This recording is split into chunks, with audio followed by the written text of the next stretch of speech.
So how's the family? Family's good. Kids are good. Kids Yeah. are happy. Nice. That's tough. We're all here for spring break.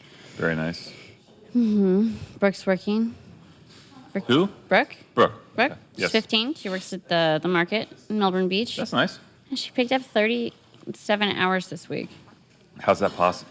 Is it Probably under the table? not legal, but Okay. I mean, she wanted to. She wanted to work. Nice.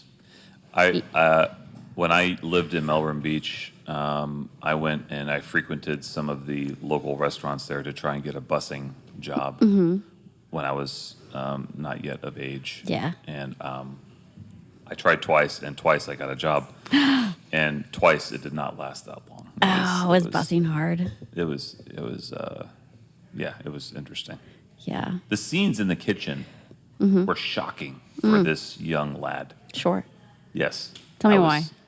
Well, I mean, you walk in and, hi, my name's Matt.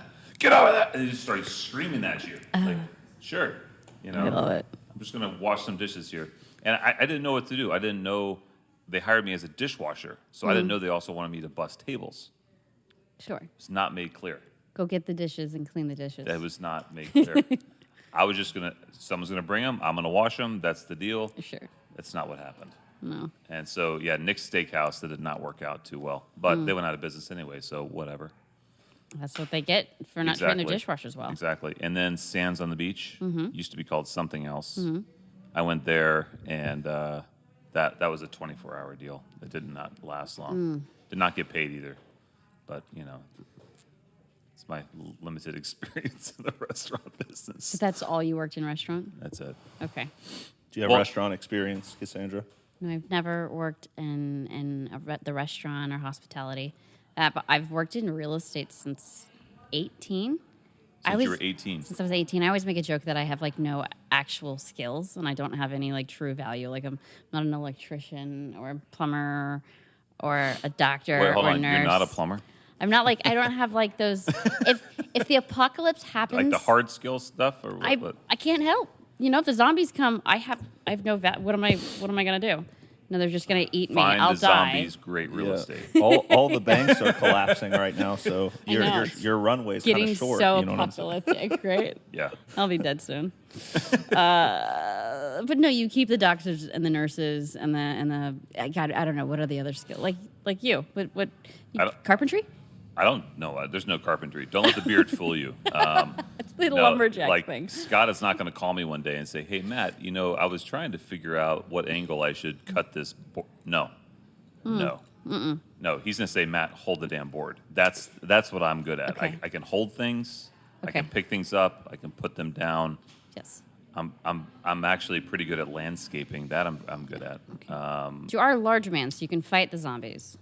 I can fight some zombies. Okay. Yep. Sure. No, on the note of Scott, our exact plan when shit does hit the fan is to call Scott. Does Scott have the we're guns? all going to his house or something, Yeah. He just had. He's got the plan? No, he he has has the a go plan. bag. Okay. and- He's got yeah. a plan for everything. It does. The market does feel very I Am Legend-ish right now. It's getting a little spooky. Are we allowed to talk about movies with Will Smith right now? Is Well, it of course. too early? Matt opens every episode almost with a movie reference, so you just got to let him do his It's thing. true. Okay. You know? That's true. I think Chris Rock would support that. Yes, I think Chris Rock would too. I think Chris Rock would support Will Smith openly getting slapped at his next public event. I think by someone much bigger than him, Oh my like goodness. The Rock. Yes. Right? Coming up, that was the equivalent of what that was, right? Yes. That would be like The Rock Sure. coming up to you and slapping you on stage.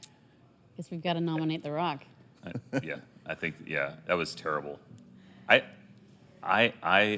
agree with this. I saw some guy say this the other day. I think it was like Chris Rock's brother or something.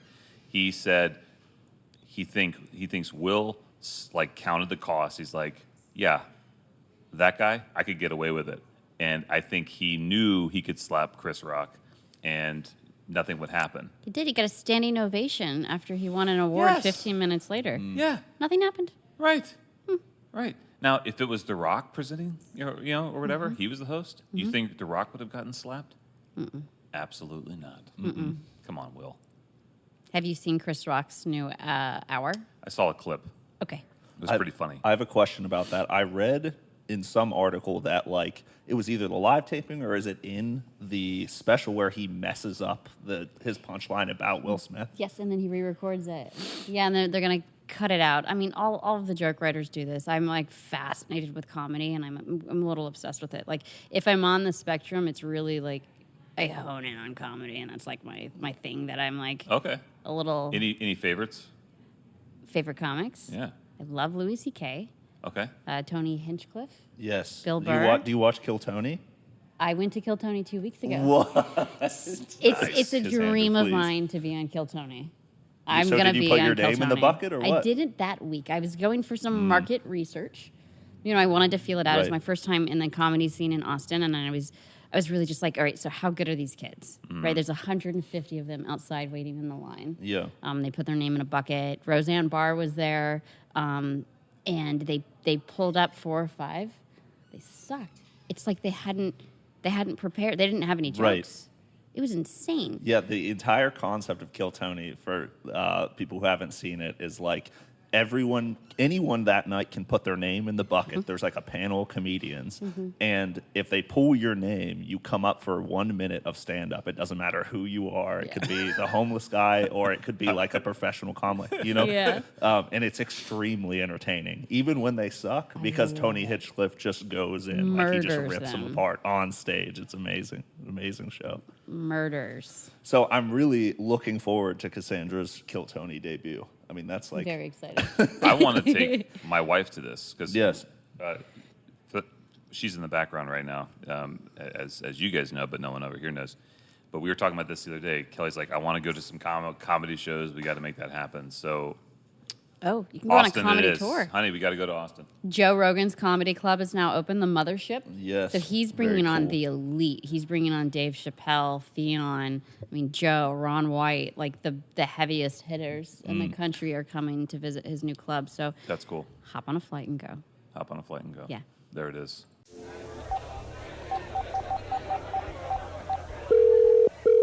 Welcome to the Legacy Angel Network Venture Lounge, where nothing ventured is nothing changed. For Matt Helmenthaler, press 1. For member services, press 2. For real raw startup stories, press 3. For all other questions or concerns, please wait on the line in our Good evening, everyone. I'm Matt Helmenthaler, and you're listening to Venture Lounge, after-hour conversations with founders and investors. These are the stories, insights, and conversations that you aren't going to find on the company website. Because the real lessons you learn in the startup world, the risks you take as an entrepreneur, the highs and the lows, the moments in your journey when no one else believes in you right before you break through, those are the moments that you just have to hear for yourself.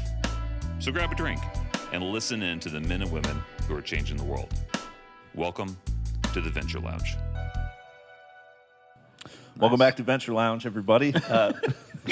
My name is Connor Sherman. I'm the lead pixel pusher and do some production stuff here at Legacy. And I'm sitting here with our co-founder, Matt Helmenthaler. Matt, what's up? Hello. How's it going? Good, man. Who we got with us? This is Cassandra Hartford. So Cassandra, we talked about this the other day. We met like a decade ago, feels like. Yeah. Yeah. Like a decade ago, back in my old Calvary Chapel days. And that's actually where I met Cassandra. And we only met, and that was it. And that was that. So, and then I saw her at an event down in South Florida and found out more. Of course, she's all over town. If you are watching this and you're local, you know Cassandra Hartford because her face is everywhere. She is like turned into like Brevard's leading real estate mogul. Right, I was on. In my opinion, that's anyway. But yeah, just an amazing lady with an amazing story and amazing vision for Brevard. And so I thought we have got to get Cassandra on our little show. So here she is, Cassandra. I'm so Cheers. Thank you so much for coming. Thanks for joining us. So Yeah. excited to be on your little big show. Thank you. Your big little show. Big little show. Well, I was on the Indy Atlantic the other day, like Sure. walked to the coast and turned to go to CBS, and there you were, just right there on a yard sign. My big pretty, face. pretty awesome.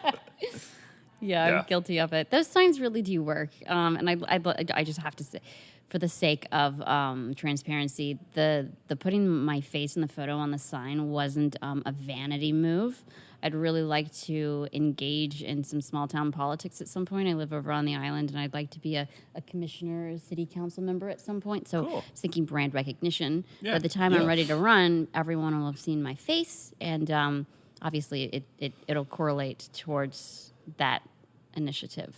Look at that. We're like 3 minutes in. She's already dropping dimes to our viewers. 100%. Great advice. Well, and honestly, like if someone doesn't have their profile picture set up or something, I'm like, is this a real person that I'm talking to? You know, Yeah. it's totally a thing. How do you, like, important part of interfacing with people online or offline kind of thing. Oh, yeah, absolutely. If you don't have a profile picture, it's almost like you're not a profile. Right. Right. Yeah. Your identity is missing. It's your Yep. face. Your face is 100%. your identity. Yep. Absolutely. Absolutely. Cassandra, who are you and what do you do? Give us a Wikipedia version of that. But yeah, give us yes, but okay. also go back. Where are you from? Like, give us some background. Give us some history. Yeah. I'm Cassandra Hartford. Yes. I live in Indialantic. I'm 33 years old. Born and raised in Brevard County. I grew up in Melbourne Village, a little bitty baby town over in West Melbourne. It is little. Yeah, it's so small. I went to O'Galley High School. I escaped Brevard County for a couple years at 18, like everybody does. I found my way out to California. That's where I started in real estate. I wasn't out there very long until I transitioned back to home, and I've been here ever since. I'm raising my children here. I've grown my business here. I love this town. How many kids do you have?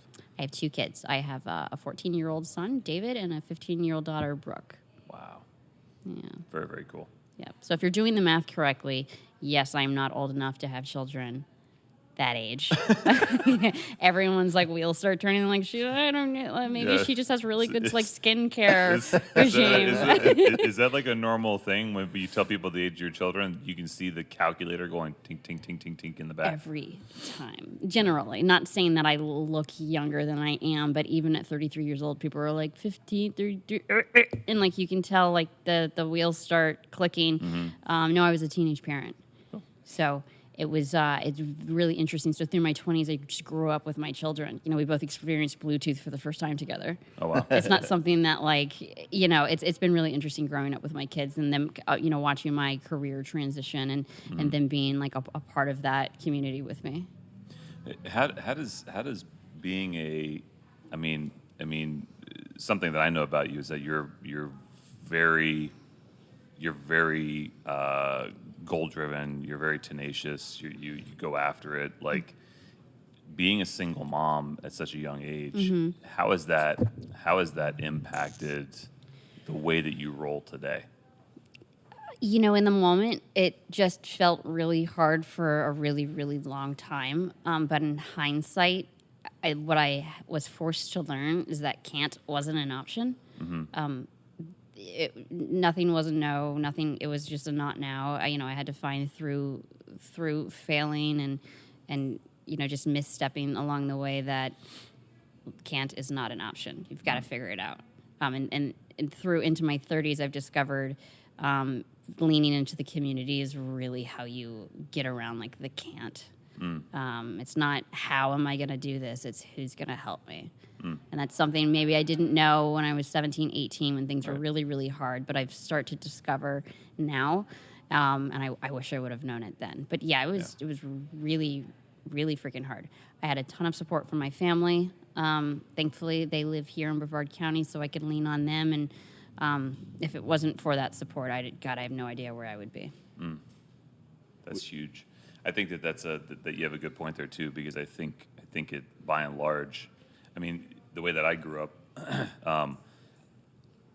I felt like I could only rely on me in a lot of ways, right? And so you take that and you work that into your normal deal and the way you interact with people, your kids, even your family, or and then you're trying to build a business and trying to build a brand. And it's all kind of resting here. But I have found, just like you, except I'm much older, clearly.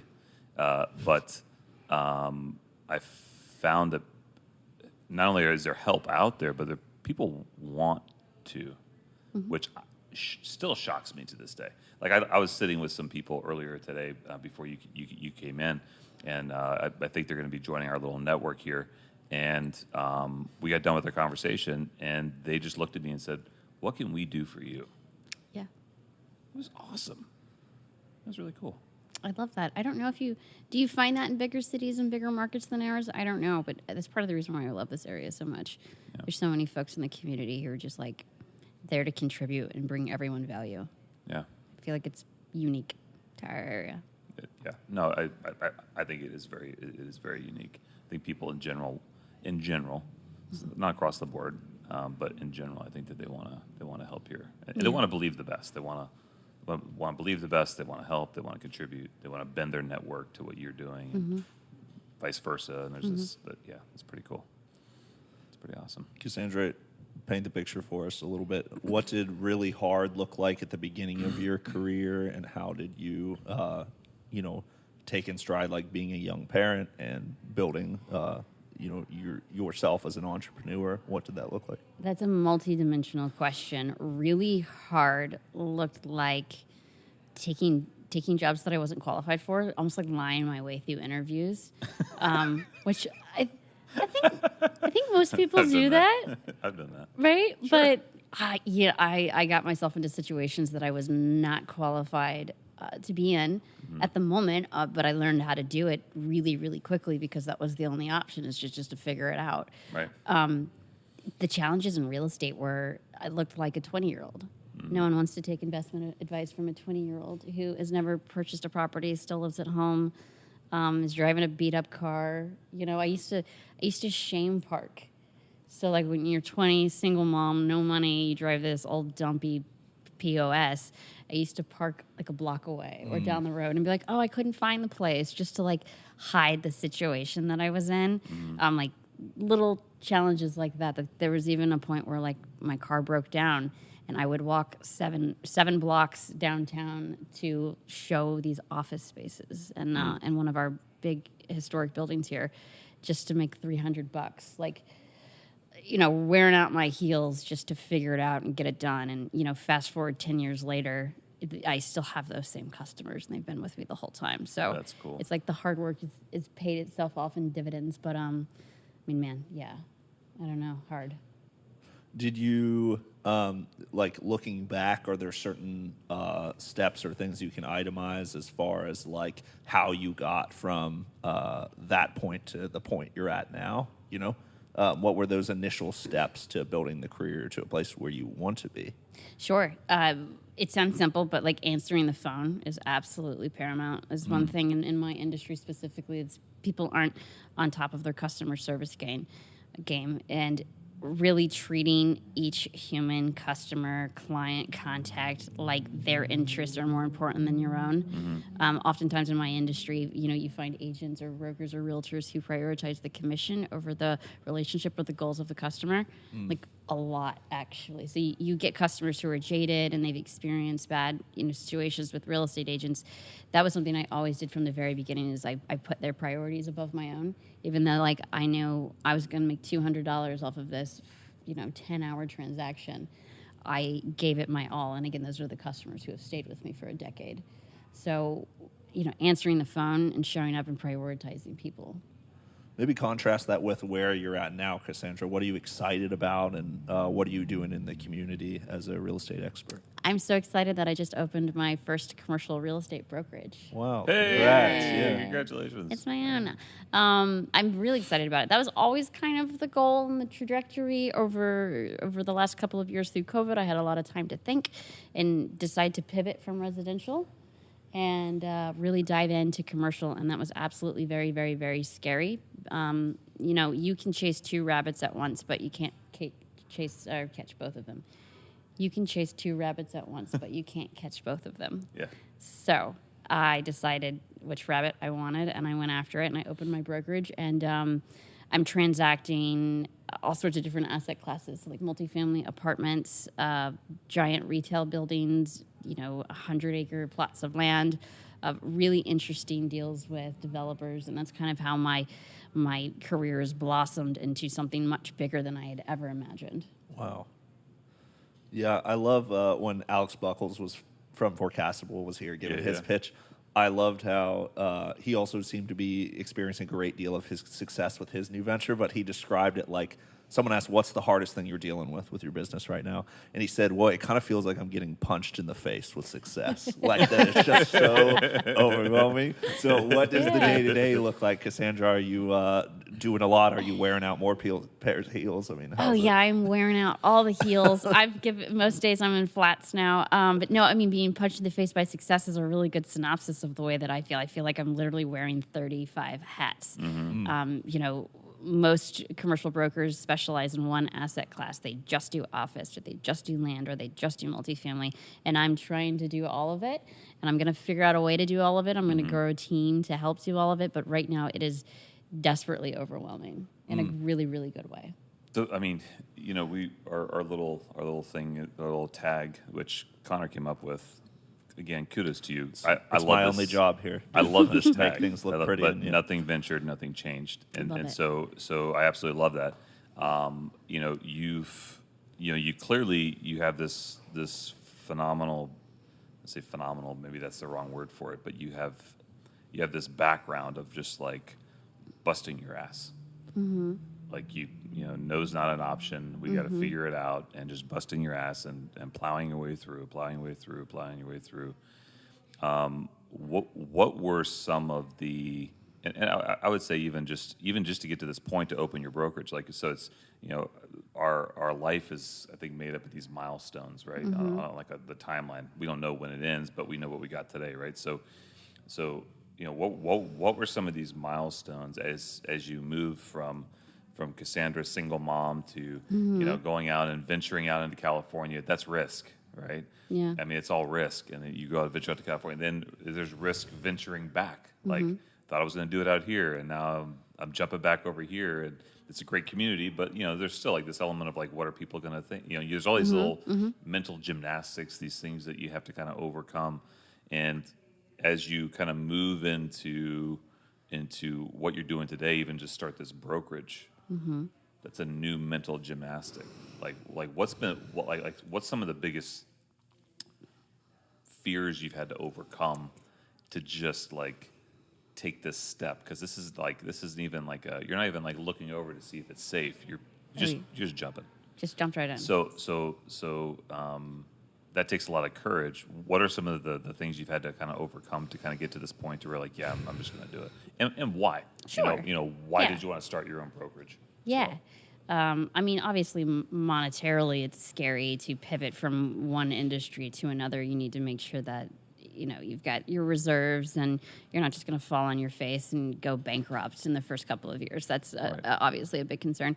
Right. I'd say the biggest concern for me is just judgment. Feeling like I'm not qualified, or maybe some folks throughout the community think it's silly, or it's a male-dominated industry. Most of my peers and colleagues are 65-year-old men, and they don't have a lot of respect for the women in the industry. Maybe they do, but they just don't know how to interact with us. And it's a unique industry in that it is predominantly male-driven. So when women step in, it's you almost have to have this alpha persona, and people think you're a bitch.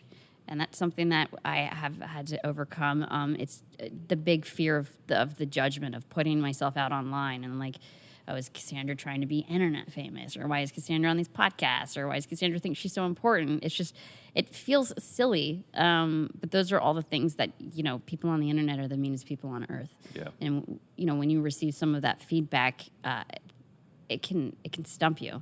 I haven't let it, or I just know it exists and I just move through it, but I'm surrounded by so many just like gold-hearted people that's kept me spirited through the transition. Folks like yourself, you're just like, why are you scared? You're like the best. You're phenomenal. And I'm like, yeah, because when you look in the mirror every morning, you're like, all right, you're gonna do okay today. Yeah. But then when you see how you're perceived by other people who are in your community or your customers or your family, you're just like, okay, I might be okay. Yeah. The fear of judgment has been the biggest hurdle for me.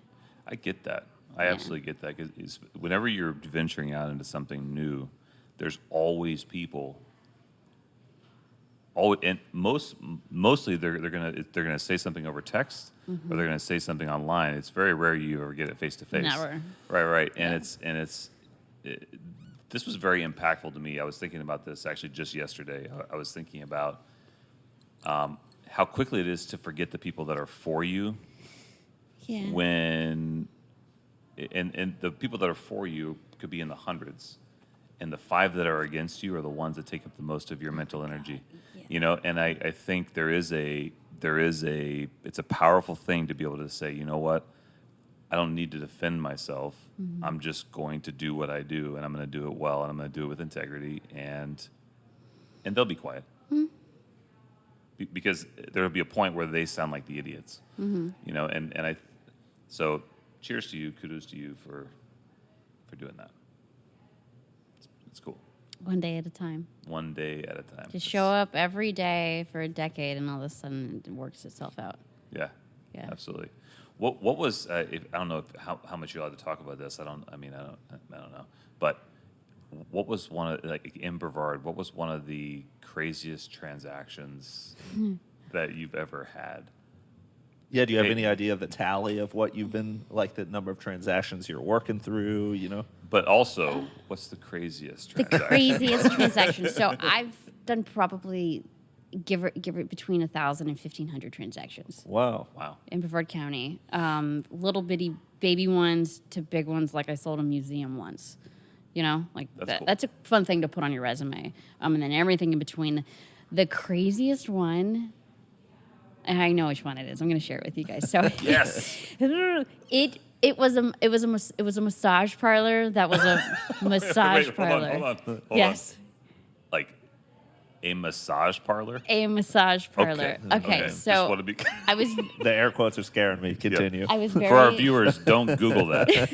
Okay. All right. I was very early in my career, and I got the call, and at the time I took my broker with me, who had been in the commercial industry for a while, and we go in to walk the property and meet the owner of the property, the madame, I think is what they're called, right?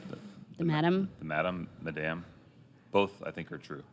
So we're walking the property, and I'm just like, oh my God, this is so fun. This is a massage parlor. Oh my God, here are the girls. Oh my God, every room has a jacuzzi. That's so interesting. Okay, cool. I've never been to a massage parlor that had jacuzzis, but that seems really fun. And I'm like, oh, this is so great. So can we see the finances or the books? She's like, no, absolutely not. You can't see anything on the back end. I was just like, okay, I guess there's like privacy reasons and stuff, right? Because every politician and dad and husband and whatever who's on that list is like. Anyway, so fast forward, we finished that appointment. I realized it's going to be a tricky sale because no finances came with the sale of the business and the building. I get in the car and I'm like, oh, he's my broker at the time. He goes, you know what that was, right? I'm like, a massage studio.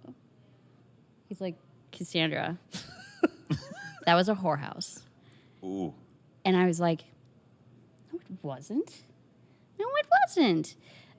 So I go home and I immediately pull up Backpage, which is the where you shop for that service, and all of the ladies who were in the office that day were on that website. And I was like, oh my God, this is what that is. And couldn't sell it because we couldn't show it because there was customers in there all day doing who knows what. But we couldn't walk. So they're still in business, thriving, local expert. Up off of US 1. No, they ended up closing down, and now it's like a pet groomer. Different. Never mind. Never mind. I kind of want to say it, but I won't. Stop yourself right there, Matt Hellman. Yeah. Okay. Yeah, so that was the weirdest one. And I've seen some pretty weird stuff. That was yeah. Oh, man. Oh, look at that. See, that's what therapy will give you, a filter. I have a filter. Well, continuing our theme of positive business development in Brevard County, what do you like? What made you come back and start business here, Cassandra? What are the specifics growing up here? on why you love this place. Okay, well, your question is as if I had a choice. I did not have a choice. I was an 18-year-old with 2 babies, and that relationship with Dad didn't work out. So I moved back to Florida because this is where family was. And thankfully, I'd gained some real estate experience when I was in California. So then, I came back and lied my way through those interviews and positioned myself into a really interesting property management career where I was managing hundreds of units at once. Did you mention where at in California? Sacramento. Oh, cool. Yeah, Sacramento was great because it was wedged between Tahoe and San Francisco. It was really, really neat. But I was out there for about a year, and again, I was really young, 2 babies. I love San Fran. It's so sexy. Yeah, I love San Fran. Well, I don't think it is anymore. Well, so my wife and I, my son is a linguist, and he was out in Monterey at his language school in the Air Force. But so we would fly into San Fran before we would go out to see him in Monterey, and we always spent days in San Fran. We loved it. It was really cool. It's a fun city. Yeah. I enjoy more than, a lot of people like go to the beach on vacation and they go somewhere like sexy and tropical. I love a city. I love the sirens and the traffic and the honking and the noise. It's almost soothing to me. I really, really like cities. So I like working here so much in this space because you're right on the corner of a busy intersection and it's a natural hum of a community. I love it. That's interesting. I don't know if you see a therapist, but I think you should bring that up. So the place I need to go to quiet my brain is a place that's really loud. Yeah. Like I need to go. I need to hear honking, screaming, people cussing at each other. I need to see a lot of lights. I need a lot of activity. Yes. To calm. This is interesting. That is really good feedback for my therapist. It is. Yes. I'm here all week. Okay. Yeah. Yeah, we have many members of the transient community that stand on this corner, which we're advocates of. Not Right. trying to get, but there's lots of screaming at cars bypassing, so it is kind of a soothing. You get used to it, I love and it. then when it's not there, there's something wrong. There's something missing. It's too quiet. We have seen some crazy things in this corner. Yeah, People hit by cars. We've seen seriously these traffic things knocked over. People screaming at each other. I broke up a fight out there once. Yeah. but if you want a really grounding, unique experience, just talk to your local homeless person. Seriously. Yes. My brother was a big, so I have an identical twin brother back in Ohio. And Nick used to just pick me up when we were living together in school. And he'd have one of his homeless friends in the back of the car. Oh, my God. I'll be like, oh, hey, Tim. And he's back there. Nick bought him a big bag of peanut M&Ms. And he's just Oh, my goodness. Oh, I love it. It's always so unique. But what you always find out is, and that's so cool, supporting organizations like New Life Mission, because a lot of the people we see out here, it was back in Ohio. Talking to Tim, you learn his father was homeless and his grandfather was homeless. He's a 3rd generation homeless person. They've all been through the foster care system. Crazy. That is crazy how it's generational. Like the trauma just is repetitive through generations. Yeah. But as far as how have you seen It just Brevard? sucked all the laughter out of the room. No, I tried to bring us down so we can go back. No, it was good. It was good. It was good. It was good. Cassandra, how have you seen Brevard County change? When did you move back, and how's it developed? I keep hearing that we just moved here, my wife and I, 7 months ago, and it's a lot of traffic and everything. People, when they describe it, or a lot of people I talk to, they're like, it used to be dirt roads and stuff. Well, I'm not 70. Right, so of course. The infrastructure and the roads were here when I was born. Okay, thankfully. fair. Yeah. There was public utilities. We weren't shitting in the hole in the back. I'm so happy to hear this. No brick roads. I wasn't implying that. I was just saying it's changed a lot, Cassandra. It has changed a lot. No, when growing up here, you weren't really paying attention to development or what stores were open. There's Wally World, right? Walmart. But as a young adult, I watched downtown redevelop. It used to be exclusively knick-knack shops and thrift stores and just yuckity yuck. Nothing against those types of businesses, but when that's all that there is, Right. We like diversity. we do like diversity in our area. No, it's just completely turned over. There's $1 billion about to be developed in downtown Melbourne. It's crazy, and that's just downtown Melbourne. You've seen the beach grow. I don't think traffic's that bad. When people say traffic's bad, I'm like, you're spoiled rotten. Go to Miami. Go to any city. Go to Orlando. Like, oh my God, go to Orlando. Just about anywhere else in the state, in my opinion. Yeah. Like we have this little now. You're from Portsmouth, Right. So I mean, if there's more than 10 cars, you got traffic. You know, but no, I'm just kidding. Appalachian. I'm just No, joking. that's pretty accurate. Interesting. No, but this is like, I mean, it's busier than it was. Sure. But it's not bad. You can get anywhere in 30 minutes, though. Literally Right. anywhere. You can get out of the county and then back into the county in 30 minutes. Yep. Yeah. Yeah, no, everything just being right along the coast like this is super easy. Like, feels 72 miles of ocean. Yeah. No, this area's its trajectory is straight up in a really good way. Like with everything that's happening with the space station and SpaceX and all the billionaires playing with rockets in our backyard. I mean, it's wild. So lay out for us the Cassandra Hartford strategy on building the community with these other developers. How dare you pin that on me? Well, you can keep it high level. We're not saying give away all your secrets, but just some of them. Yeah. My contribution is small. I'm one person out of 720,000 people, give or take. I'm a diehard lover and fan of all things downtown Melbourne because it's our historic district here. It's the living room of Melbourne. It's where you go for all of your entertainment and your food and just to get together and gather. For the downtown and the economic vitality of downtown is where most of my spare time goes towards just developing it and making sure that we're advocates for all the business owners and we're meeting with the city and seeing the growth here. I think we're out of land on the island, so there's not a lot to contribute there in means of like development, perhaps redevelopment, but we've got some city council members who are a little antiquated and don't want to see change. So parts of the town outside of the city of Melbourne can be challenging. So I'm really just diving all in on the city of Melbourne, specifically our area here, and some affordable housing initiatives and medical park with FIT and a theme park. Outside of those, I'm only one person, but those are my contributions right now that I can see in the next 5 years. Yeah. Yeah. It's cool. Yeah. It takes an Luke, army. you had a question. Well, no, I'm just curious what you've seen or excited about change-wise, Matt. I mean, you've seen.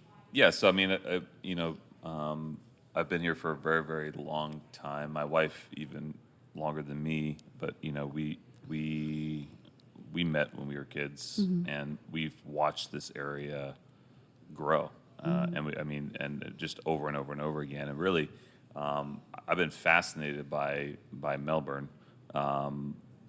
Palm Bay's trying to make some strides, but that's a different podcast. And then, but even like Titusville, like I remember, I used to manage one of the furniture stores I managed in my early 20s was a Stevens Sofas Direct, and it was I managed the Titusville location, and I'd drive from Palm Bay all the way over to Titusville, and I remember pulling into Titusville thinking this town needs help. Yeah. It was really just very, it was quiet, but it was like dead, like economically. But Titusville's like even like shot up. Like they're doing great and wonderful things. So every part of Brevard County, by and large, is seeing some economic boom, and that is because there's so much private money flowing through here now.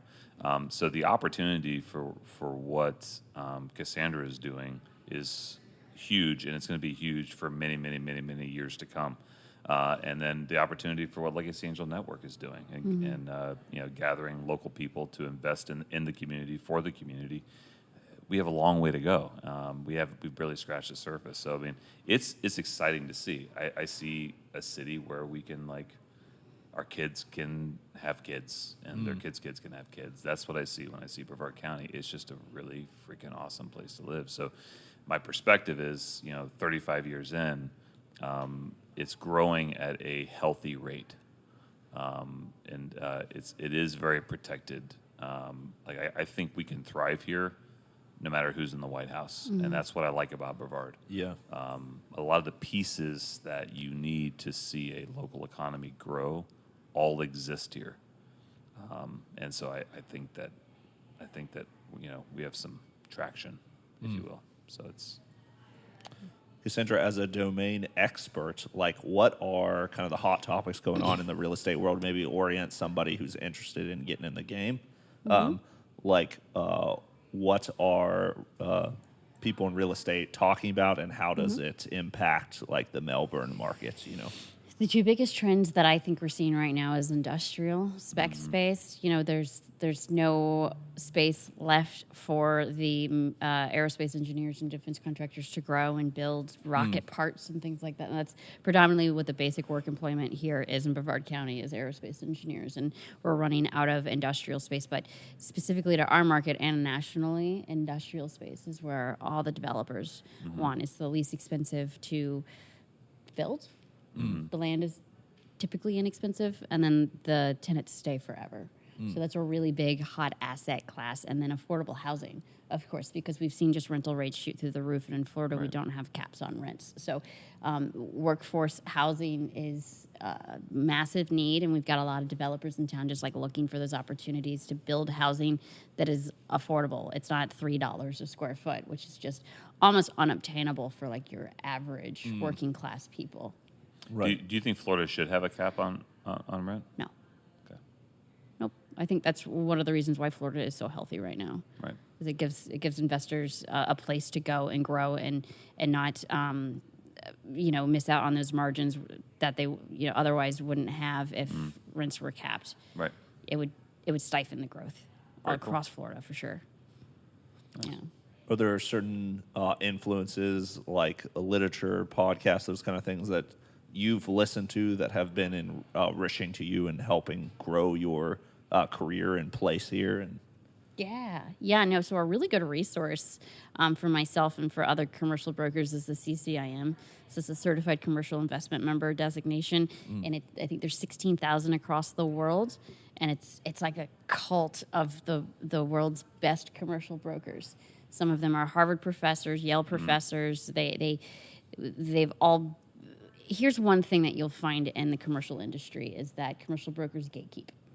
Residential, you can find millions of resources online. If you're a residential agent and you need to figure out how to do that thing, you go anywhere on the internet and you can get it for free. You can pay for courses. There's endless resources. Commercial real estate, there are no resources.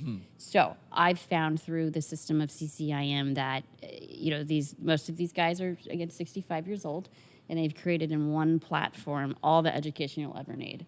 That's development, understanding how to syndicate, understanding how to underwrite a $40 million apartment build. I mean, all those resources there I'm finding. So anyone looking to understand commercial real estate a little better, CCIM is a really good resource.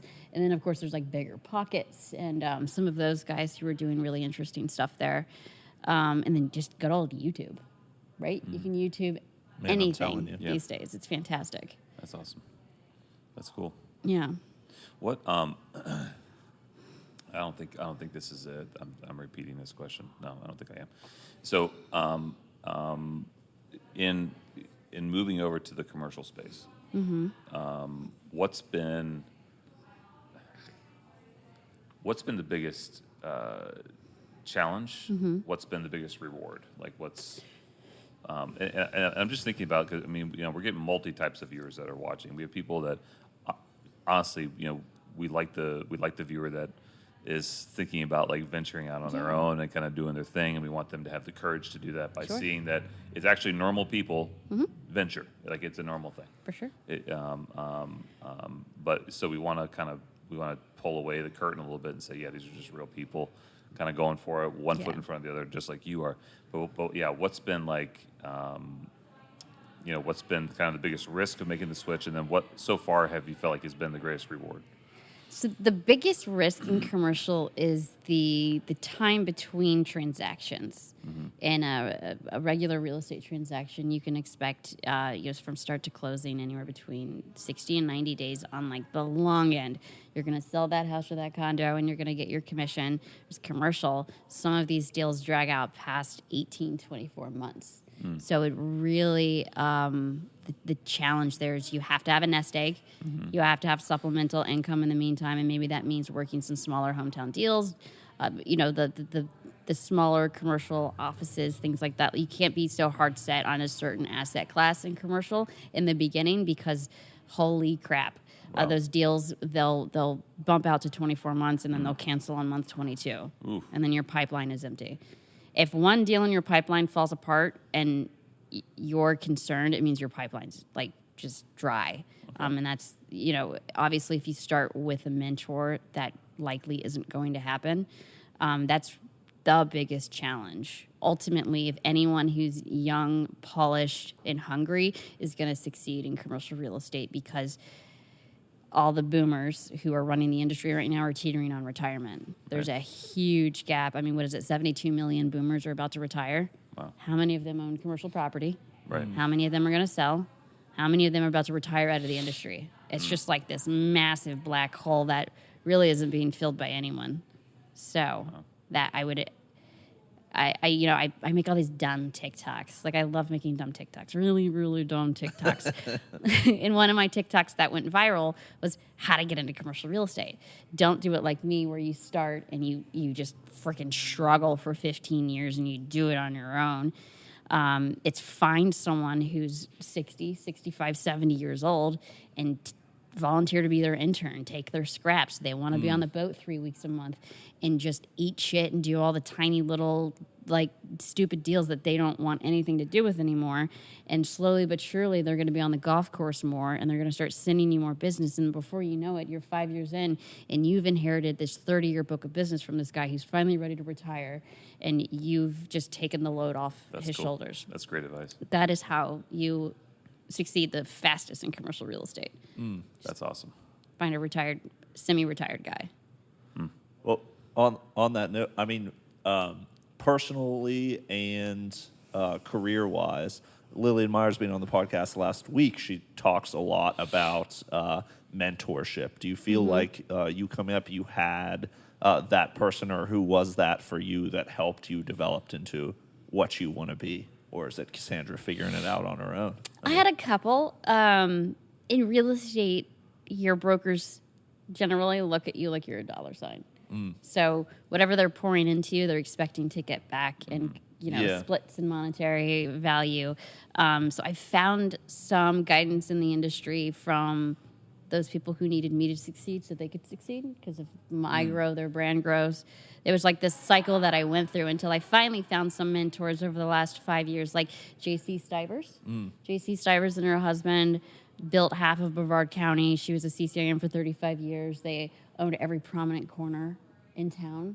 Really great people. So she's been just an enormous asset for me. And then everyone in the CCIM world. Because you can call someone in Idaho who specializes in industrial, and you just say, like, how does this work? And a fellow CCIM is going to spend 3 hours on the phone with you and teach you how it's done. That's dope. It's you just can't get that anywhere else. That's a proper community that they don't see a direct correlation between you and the money they're making that day, but still choose to invest in you. I think that's ultimately for the greater good of them as well. You know what I mean? Well, they stay fresh. Like, I've been mentoring because, my TikTok's gotten a little lively lately. I have a bunch of viral videos, and I've got all these kids from Miami reaching out to me, just like, I'll pay you for an hour of your time. I'm like, just drive out, buy me coffee. I'll rip the Band-Aid off and tell you what to do. And it keeps me fresh, though, because now I have to think back to, like, what is it like to be in the first 2 years of business? Like, what do I wish I would have known? So mentorship, especially for the people who are nearing retirement, is keeping them sharp. So it's not a selfless thing.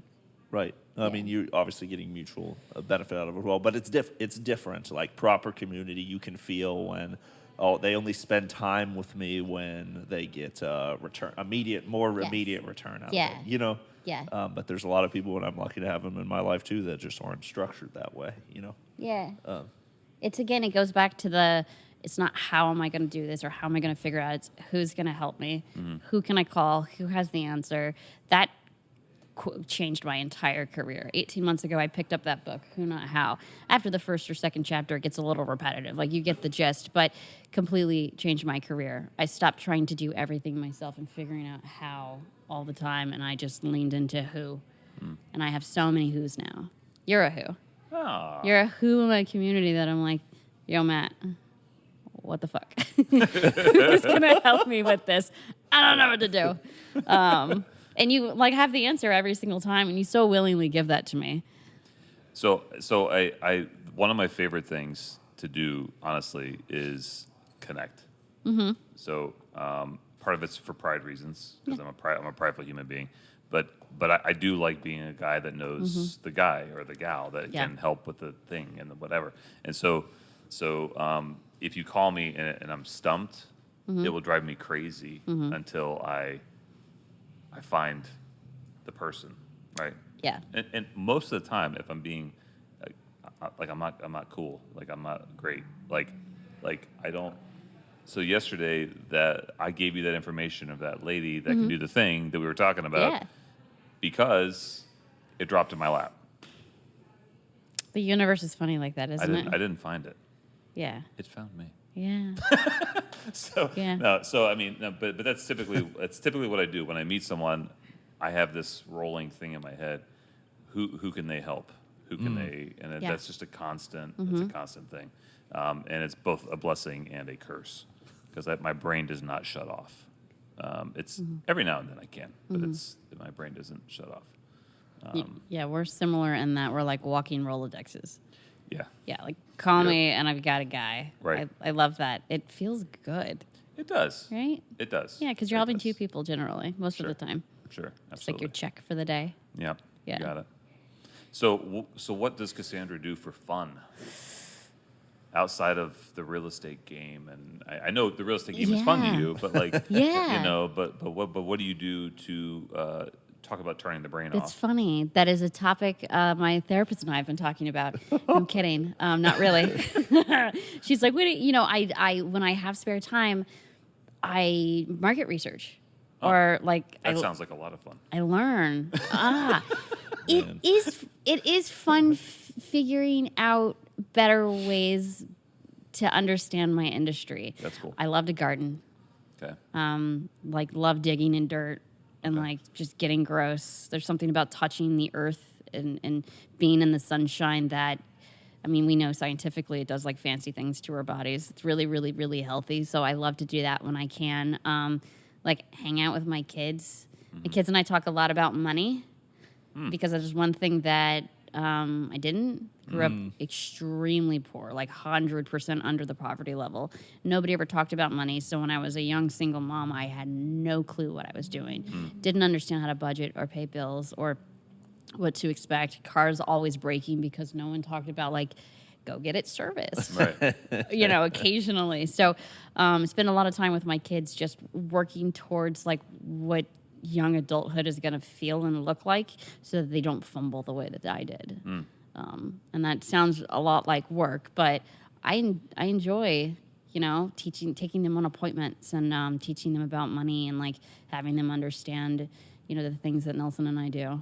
That's cool. Yeah. That's cool. So Nelson. Yes. Tell everyone who Nelson is. Oh my God, Nelson is my favorite human on planet Earth, and it sounds so cheesy to be obsessed with your spouse. He's my best friend. Yeah. Walks on water, funniest person I've ever met. Manages money for a living, so things are kind of crazy right now in this market. But he's just the embodiment of all things good that I've needed. That's I've awesome. been in really bad relationships in the past, like terrorists, the worst humans you can imagine. Like, Can't wait till they watch this. If you'd like to say their name, we'll find their profile and we'll just throw it up, for everyone. No, just beware keep it real, of this Cassandra. guy. No, because women are attracted to that shit. You know how many like letters Ted Bundy would get? Like women love psychos. That's true. I don't want to bring any more attention their way. Kelly and I we like to watch some of these crime things, and Yeah. you'll see like these serial killers, and they'll be on trial, and there's a ton of women in the crazy. audience. Like, Yeah. What was No it? thanks. Yeah. Yeah, the one guy in L.A. that the the guy Night with Stalker. Yeah, the Night Stalker. kind The guy of with the thing. dark hair. Yeah, And women were like, "Oh my god, that's so hot. Like, can I write you letters in jail until you die? Like, what is that?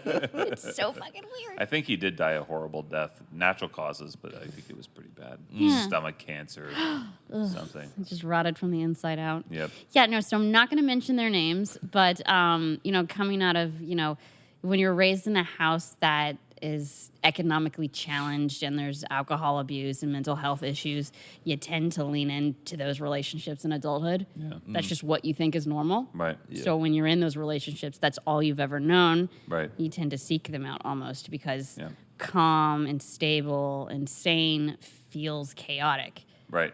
Right? Like when the waters are calm, you're like, what's wrong? Like it feels really weird. So finding all of those things in Nelson was really, really challenging. And he was very patient with me at the beginning of our relationship because I was batshit crazy. Batshit crazy. And he was so patient with me as I understood like what normal should feel like. What healthy is. Yes. Yeah. Yeah. Yeah, that's cool. Yeah. So yeah, he's just the best. So you're opening up you've opened up your brokerage. Yes. You're opening up an actual like physical, beautiful Yeah. location right here in your favorite part of the city, downtown Melbourne. Downtown Melbourne. So tell us all about that. Tell us about your location. Sure. Tell us about like how people can Yeah. get in contact with you, all of those fun things. Yep. as So well. the location is 921 East New Haven. It's in the iconic Flatiron Building in downtown Melbourne, directly west of Crush 11. The space is so near and dear to me because, as we mentioned earlier, really young, struggling, didn't have a car, would walk 7 blocks to show office spaces. That was this building. This was my very first commercial listing or opportunity early in my career. And fast forward, I sold it to the people who own it now. And then fast forward, this is my first commercial office. That's cool. I've marked my stamp on it, and history said, let's circle back around to this guy. And one day I'm going to fucking buy it. I'm That's so awesome. excited. That's awesome. Yeah. Do it. I So will. what? Now, how's the reno going? No, but I do need some help. It's just crazy, Pre-COVID, you could get anything done anywhere, and then during COVID, everyone was too busy and they didn't really have the time for you, and the prices were just astronomical. And now that we're post, out of COVID, but people really haven't understood that construction prices are going to go down 30%. Like trades are expecting, all the trades that I'm talking to are expecting a drop between 30 and 40% next year. Wow. Yes, so they're all budgeting for that and making the steps towards, not filing bankruptcy when that does happen. Wow. But the trades that I've been working with don't give a fuck about any of that, and they're just not showing up and making money. So that's how this space is coming along. Aw. Yeah. All right. Well, if you need if you need a guy, I probably know a guy. You got a guy. I got a guy. I thought I had a guy. I did not have a guy. Yeah. He's yeah. not the guy. Yeah, I would I'd offer up our son Ethan, who's a great trim carpenter, Mm-hmm. very very good. But I'm a little worried. I don't know. I don't know. He just keeps scaring people away. No. It's like the crazy's coming out in her. Not you. I just Oh. So he a little funny story. Not a funny story. He's the kind of guy. He's a super reliable kid. But he also does crazy things. So Mm-hmm. he jumped on a skateboard the other night and broke his foot. God. So his brain isn't fully developed Well, yet? he's 21-ish. Okay, so his brain is not fully developed yet. No. Yeah, So, that's what, yeah. But in all fairness to him, it's a lot like me. So I don't always think through things. I was in my 20s and I went and thought I would mess around at a skate park. Mm-hmm. Thinking I could do some things I did when I was a kid, Sure. and I dislocated my shoulder. Oh. So it's he gets it honestly. What about your kids, Cassandra? Are they going to be little ballers since you guys are having money management courses all the time? What do you think? My kids they have high-end taste. and they are fucking broke. They're so broke. And these kids want like $100 and a couple $100 sneakers and no. So my daughter, she's really good at saving. She's just, she's got like $1,000 from working. And David's like, let's go buy. She's like, I'm not spending my money. I worked so hard for that. And I'm like, yes, There it is. queen. Yes, we're gonna save our money so we don't have to lean on anyone else when we're an adult. I'm so excited. But my son, he's like, I worked so hard for that. I'm gonna spend every penny of it. What are you talking about, dummy? So that's challenging. I'm working to spend it, Like, obviously. no fucking shit. Why would I save? Are you stupid? God, no, I'm definitely getting the shoes. We've actually been butting heads about that a lot lately because I make them save a certain percentage of their money and I, blah, blah, blah. And it's just like, if my son and I butt heads about anything, it's about money. Right. His friends are riding around on like $3,000 like electronic bikes. And I'm like, my first car wasn't even $3,000. Like, we're not doing it. So, Yeah, there's maybe you guys should move away from Beachside into some other parts of the community. I know. It's like I'm asking for it. The kids are all homeschooled and they do whatever they want to all day, and I love it. And it's like it works for their families. But then my son sees it and he's like, they don't have to fucking do anything. What do you mean I have to get a job and I have to pay for my own stuff? I have to get A's? What? Yeah, it is interesting how I could see my son comparing us with the Joneses down the street. Yeah. Parenting's so hard. It is so hard. It's hard when you're with it. If there's just a big age gap, I feel like, and maybe you're not privy to social media or whatever, because when there's a 30-year age gap between you and your kids, I get how you're just dude, just shut up. Buy whatever you want. I don't even care. But we're so close in age, and I'm just gonna fist fight him the whole way to success. So Nice. that's how my kids are right now. Excellent. Yes, my oldest daughter is going to be 5, and she's still not gainfully employed yet, so Yeah. we're working on that. But she does, when she sees a penny or a quarter on the Yeah. sidewalk, she's like, oh, that's mine. Grabs it and carries it all, holds it in her hand all the way home in her car seat, and then puts it in her piggy bank when she gets Oh, home. I love it so Look much. at that. Look at Yeah, that. Yeah. she's goal focused. She needs a new Polly Pocket or whatever. Polly Pocket. 100%. Those are still going. Are they Was that- really? Yeah. You mean they're back? Yes, right. They had to have not. A Polly Pocket? That's 1980s. I know. Yeah, Oh my it's just God. a brand revival. That's just. I feel like I did that's not know about that. I feel like that's the times we're in. Is that everyone's all over the spectrum as far as what era they want to live in. The internet just makes you can people listen to Wu-Tang and Ice Spice. You know what I mean? Yeah. Whatever you got going on. Yeah, from all different eras. That's the big thing with my kids is I just want to show them all the cool stuff that I was into. You know what I'm saying? Yeah. Yeah, and they're like, that's so gay. That's the dumbest thing I've seen all day, Dad. Yeah. Yeah. They usually don't think but we do watch Spider-Man together. We Yeah. watch, Scooby-Doo and that kind of cool stuff. All the good stuff. Yeah. Awesome. I used to watch SpongeBob with my kids. That's a Because classic. SpongeBob is good adult entertainment too. Yeah, they have some stuff in there that's borderline. I Right. can't believe this is a show. Right. Oh, it's Which- adult innuendos? Yeah. Which makes I was like, all right, I can sit down and watch SpongeBob with my kids all day. Yeah. Of course, they grew up being a little crude too, so it didn't. I don't know if it was really a good idea or not, but it was. No, they're all great. Character. They're all great. Scott, I watched Pulp Fiction for the first time last night, by the way. Yeah, it was pretty great. You just now watched I Pulp just Fiction? watched Pulp Fiction. I was tired of being outside of the zeitgeist. Cassandra, have you seen Pulp Fiction? Oh, yes. Finally, someone I can shame that hasn't seen it other than me. You are so stupid. Yeah, see, I'm going back because I'm so irrelevant on the most, topical media from 10 or 20 years before. Yeah. Trying to go back and right my wrongs, So I'm watching all the Quentin Tarantino movies. And I'm trying to watch more stuff because my brain basically was centered around Office quotes and Right. Parks and Rec quotes and Yeah, stuff like that. same. That's pretty much where my brain is most of the time. But yeah, I drive Kelly crazy. I think there's shows will come up on. I can remember TV stuff like no problem. Other stuff I forget all the time, but if I see an actor, I'm like, oh yeah, he was in this movie when he was 3 years old, and it's all just like this when it comes to shows and movies, but especially with The Office. I can quote almost Oh, yeah. line for line. Well, no, Does not get old. I know we're talking about all the wholesome stuff we're doing with our kids, right? But I think most importantly, like, what do you want for your kids? Because I can just imagine, like, I want them to be have more opportunity than I ever had, kind of thing. You know what I mean? And that's maybe what we all want for our kids. But do you have in your brain what you want to develop the community to look like for them, or what is your vision for your family?